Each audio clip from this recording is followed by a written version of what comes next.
Bonjour, nous partageons aujourd'hui l'invitation numéro 13, c'est l'invitation à être, à une pratique plus consciente que je propose tous les lundis via mon site internet www.spiritualité-vivante.com et également par la newsletter sur laquelle vous pouvez vous inscrire. Et donc l'invitation du jour est oui. Simplement oui.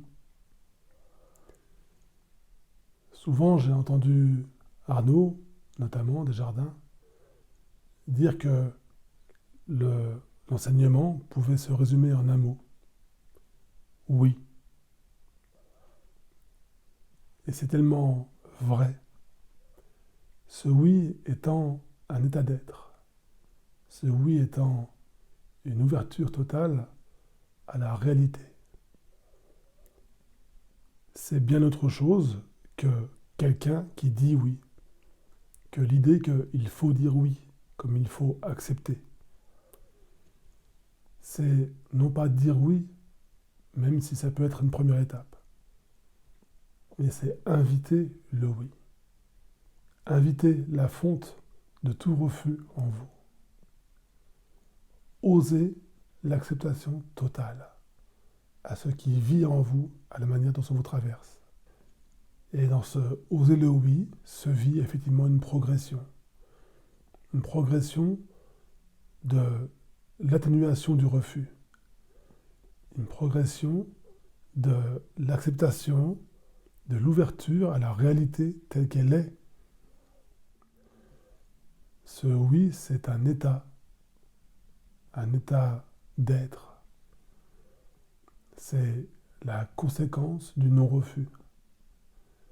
C'est ce que nous sommes avant tout. Cet espace d'amour, serein, plein, silencieux, tranquille. Ce que nous pouvons décrire comme plénitude, béatitude. Donc l'état de oui, c'est l'état d'être avant tout. Donc cette invitation au oui, c'est l'invitation à prendre instantanément connaissance de l'existence telle qu'elle est. Et dans cette prise de connaissance, il y a la prise de connaissance de ce qui nous compose en tant que refus, en tant que superposition, en tant qu'intrusion. Donc il s'agit simplement, autant que possible, de laisser glisser tout ce qui vient intervenir et s'inviter dans cette vérité absolue du oui, dans cette vérité absolue de ce qui est ici et maintenant.